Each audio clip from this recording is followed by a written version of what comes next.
The COMELEC is set to release new division assignments after the retirement of some commissioners.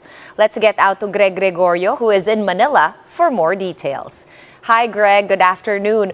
We have just about 3 more months to go before the polls. What major changes can we expect in the COMELEC's lineup, and will this really change the game?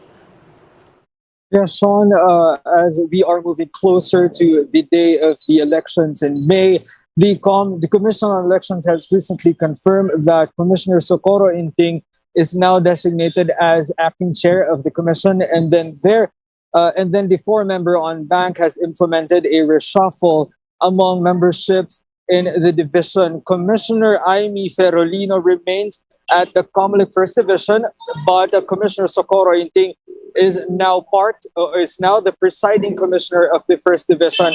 Former First Division member Commissioner Marlon Casqueo is now the presiding commissioner of the COMELEC Second Division, with Commissioner Ray Bulay as his member. But the commission clarified that cases that were earlier raffled to these divisions will not change, and this will remain to its original divisions where it was placed. Sean? All right, having said all of that, Greg, just a quick follow-up. Is there any word on the pending disqualification cases against Bongbong Marcos? Any movement on this now that we all know that Commissioner Ferolino is still going to be the ponente, or is still the ponente on this? Sean, we've asked that earlier to COMELEC spokesperson James Jimenez. In particular, what would be the impact of this reshuffle to the ponencia of the 3 pending disqualification cases versus presidential candidate Bongbong Marcos. And according to Jimenez, Commissioner Ferolino remains to be the ponente of this case. And since we already have a reshuffle, we have a new membership in the COMELEC First Division, we just have to wait we still have to wait for the ponencia to be issued by Ferolino, but now to be voted by Commissioner Socorro Inting and Ferolino, of course, who are now part of the COMELEC First Division. Sean?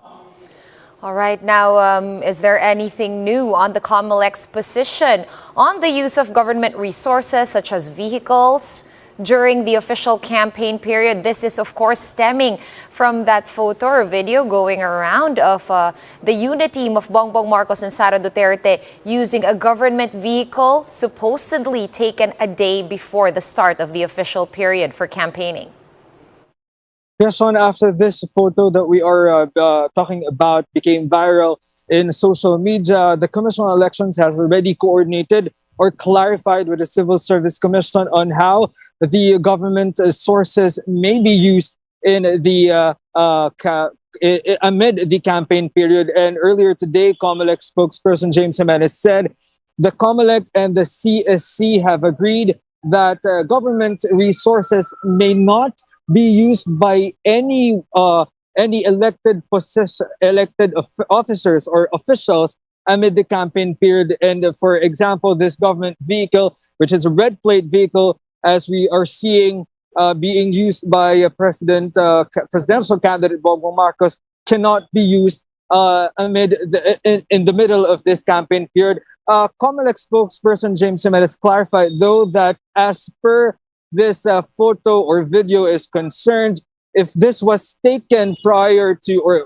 if this was done prior to the February 8th start of the campaign period, then this is not subject to the existing election laws, as they are not yet considered as candidates back then. Sean? All right, so moving forward, because we are in the official campaign period already, all candidates, including incumbents, may not use government owned property or assets during the period. All right, Greg, on another topic, is the poll body now looking to file charges against Kaliod for pushing through with a technically unauthorized proclamation rally?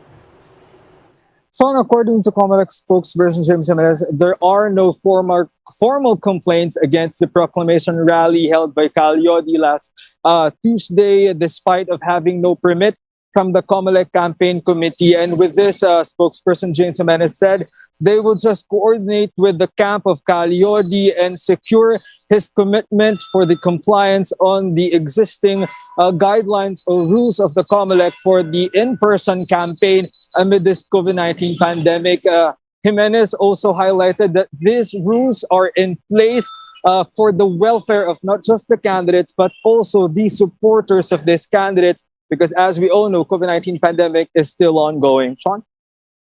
All right, one last question, Greg, this time on party lists. Celine Pialago has moved to the Frontliners ang Bida party list after the bid of her Malasakit Movement party list was denied. Is this party list hopping allowed?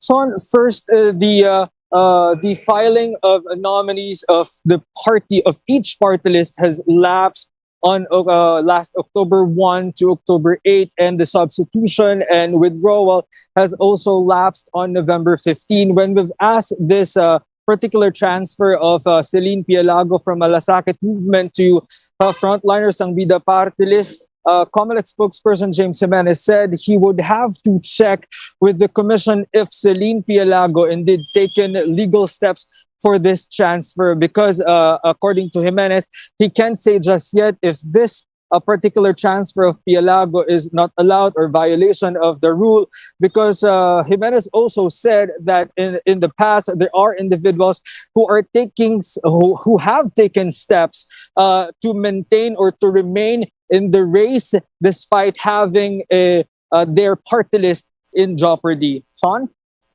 All right, so still pending on that case for Celine Pialago's moving party lists. We'll wait for that resolution to come out. Thank you so much for all those updates. Greg Gregorio reporting to us live from Manila.